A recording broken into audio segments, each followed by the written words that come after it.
Star Trek versus Batman started off as kind of a joke between a friend of mine, Mike Ulan, and myself. I think they were having a Batman marathon on TV Land a few years ago, and I think after watching that, we were just kind of joking around. And being, a filmmaker, for the last few years, I kind of thought, wow, that'd be kind of funny concept to have Adam West squaring off his acting chops with William Shatner. It wasn't until 2005 that I started actually writing the screenplay to it. And that actually came out of the ashes of one of my last projects that I canceled called In My Life. And when I canceled that, it was really a heartbreaking decision to do. And I thought, well, either I can do one of two things. I can just quit making films, or I can do something that would make me re-embrace the very reason why I got into films in the first place, was to have fun and to enjoy working on films, lighting it and shooting it and editing it and all that stuff. So once I canceled In My Life, then I went back to Star Trek and Batman. I thought, okay, well, this is a funny concept. Let's do something with this and have fun, I mean, that was the whole point of this project, was, let our hair down and have fun. So my next challenge was to figure out, okay, how am I going to get all these things that I need? How am I going to get the costumes? How am I going to get a Batmobile? How am I going to get all these things that encompass the world of Star Trek and Batman? So I hit the internet and started looking for places. And one of the places I found was the 1966 Batman message board, ran by some fans. And I joined that, and I found just like Pandora's box opened up. It's like all these people that love Batman, the 1960s shows, just wow, it's just like they came out of the woodwork, and that was a really good resource for us to find the costumes, the Batmobile, everything else. And that's how I met Mark Raycott. When I met him, it was, wow, it was really great. I walked in, I remember the first day I went in there, and there I see all these Batmobiles, all being constructed. So I'm seeing fiberglass, I'm seeing frames, I'm seeing engines and all this stuff. And there's Mark, just an amiable, likable guy.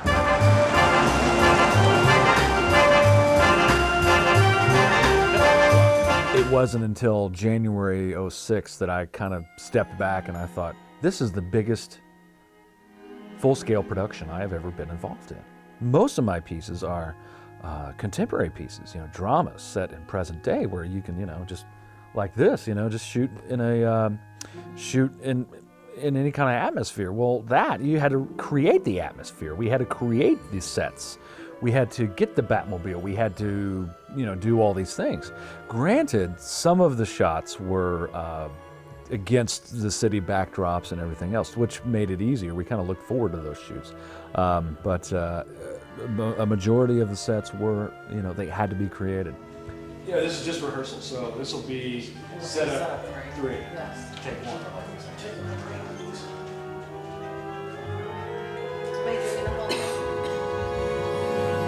Meeting Mark, opened the door up to all these wonderful people who were just had so many talents.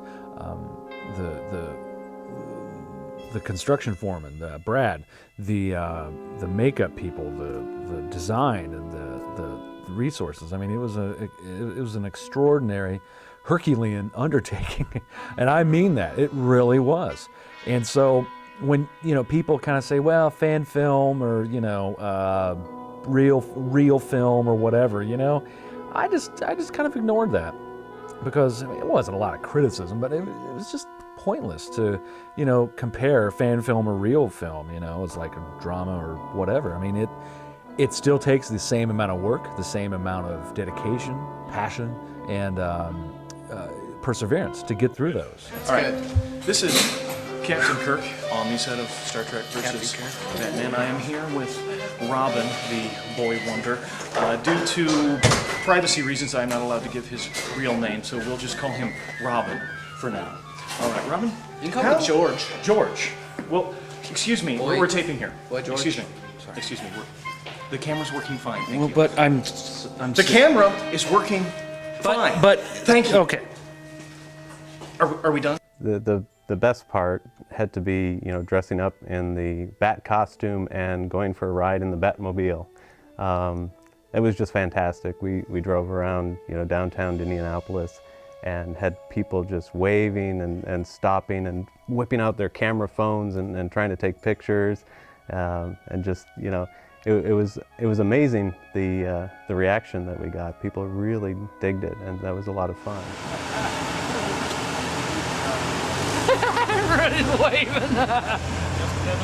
It's really fun because I didn't have to worry too much about lines or acting stuff. We were just driving around. Scott was doing the driving. I was just enjoying the scenery, focusing on getting the look right.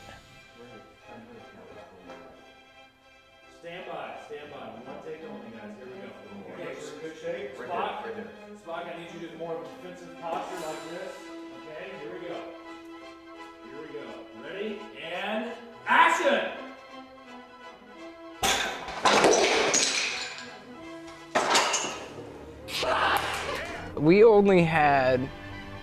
We could only do one take of that because, well, we only had the one chair.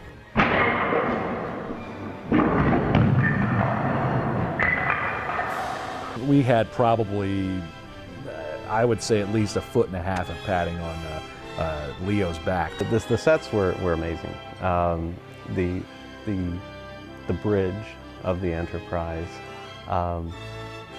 it felt like you were almost walking on the set of the original Star Trek, and what it might have felt like. It had a lot of just fun, playing like we're Kirk and all that. Of course you have to, right? Sure. I remember walking into the set the first day, and it was like, there's the bridge of the Enterprise. It's every nerd's dream.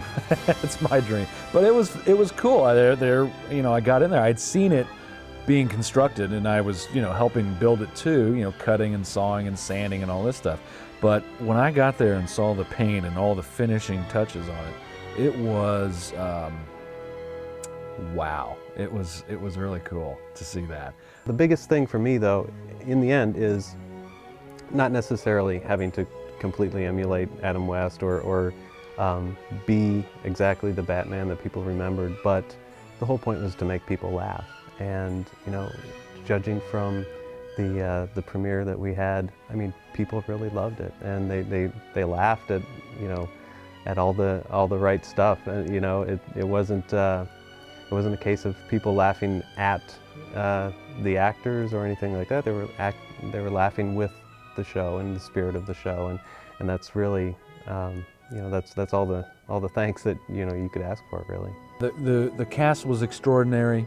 The people involved behind the camera, Mark and Jill and Greg Favre, his wife, and Brad and Chuck and his wife. Just there were so many good people involved with this that not only did we work together, but made lasting friendships, I think. And that was a nice added bonus to the shoot, was beginning friendships that would evolve into the next project or to the next project. Having never met Mark Raycott before this, I had never would have met any of those wonderfully talented people, the production people behind this. And that is just, again, an added bonus that I will treasure. Absolutely, absolutely.